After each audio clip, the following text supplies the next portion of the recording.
Salam Bapak Ibu sekalian, kita sampai di penghujung diskusi singkat kita yang berkait dengan kepercayaan iman kita.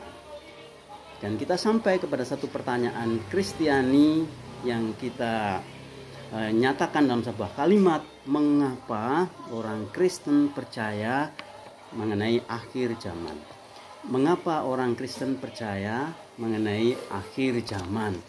Saudara sekalian, akhir zaman itu sendiri menjadi salah satu pokok ajaran penting di dalam kekristenan. Bahkan akhir zaman bisa, atau ajaran mengenai akhir zaman bisa dikatakan sebagai mahkota semua ajaran iman Kristen. Karena apa?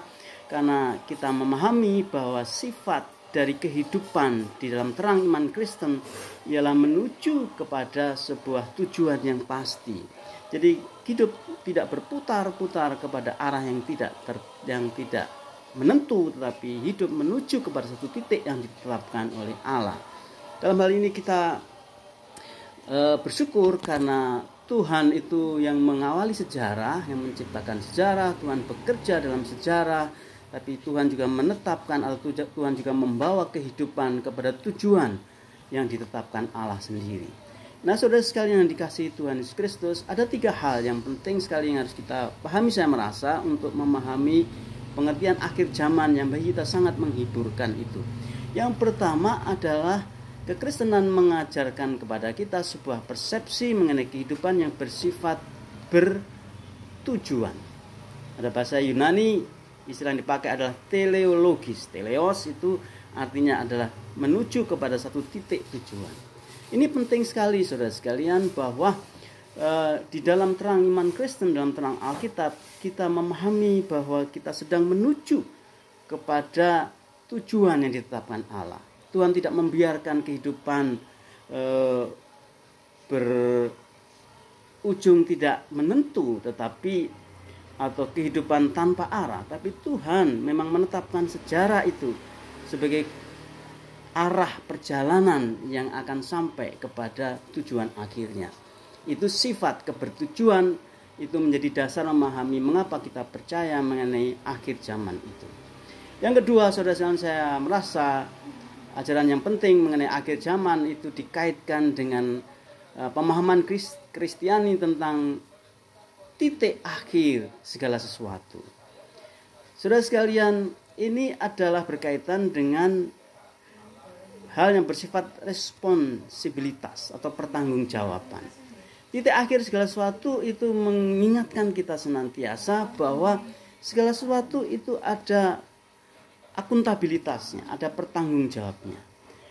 Apakah itu baik, apakah itu jahat, apakah itu ketaatan kepada Tuhan atau ketidaktaatan, semuanya itu akan ada titik akhirnya, akan ada titik kesempurnaannya.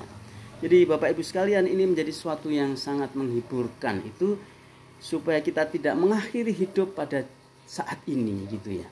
Bahwa kita bisa melihat ke depan, bahwa hidup kita itu sedang berprogres ke depan untuk menuju kepada titik akhir yang Tuhan tetapkan.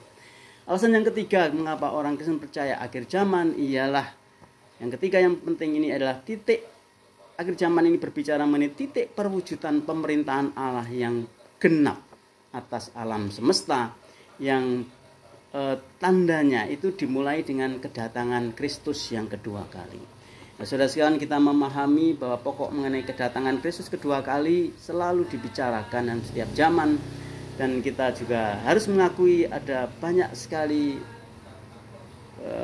kesalahpahaman yang berdampak sangat mengerikan pada waktu manusia memahami secara keliru mengenai kedatangan Kristus yang kedua kali. Saudara sekalian, di dalam Alkitab Perjanjian Baru sebetulnya kedatangan Kristus kedua kali itu harus dipahami dari 3 sisi yang utuh. Ya. Sisi pertama untuk memahami kedatangan Kristus yang kedua kali ini ialah sisi yang dapat kita mengerti dari kata apokalipsis dalam bahasa Yunani Perjanjian Baru. Intinya secara sederhana itu adalah hal yang disingkapkan. Pengertian dasarnya ialah Yesus Kristus itu Allah, dan kalau Yesus Kristus itu Allah, Dia selalu hadir. Tidak ada momentum yang di mana Allah tidak hadir, Yesus tidak hadir. Ya, Yesus selalu hadir karena dia adalah Allah yang maha hadir.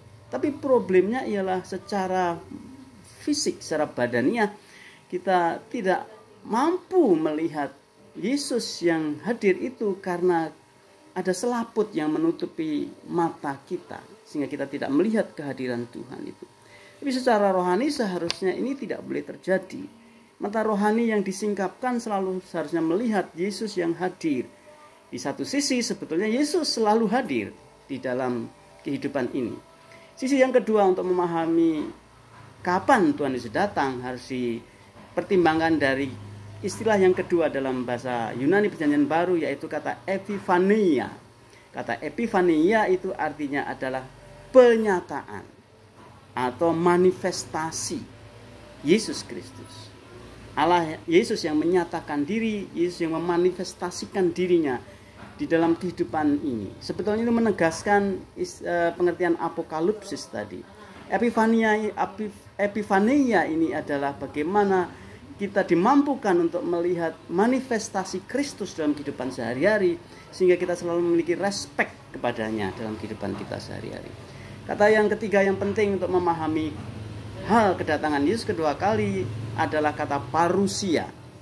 Kata parusia bisa diartikan kehadiran yang penuh dengan kemuliaan. Ini memang lebih menegaskan aspek momentum, aspek historisitas kehadiran Yesus kedua kali yang memang belum terjadi. Kita sedang menuju penantian itu dan kita akan sedang menanti momentum itu di mana Yesus akan datang kedua kali di dalam seluruh kemuliaannya dan semua manusia itu akan berhadapan muka dengan Dia.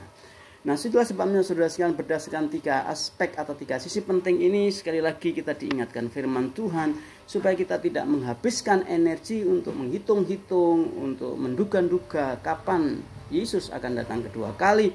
Karena firman Tuhan menegaskan kapan Tuhan Yesus datang kedua kali itu hanya Bapa saja yang mengetahui.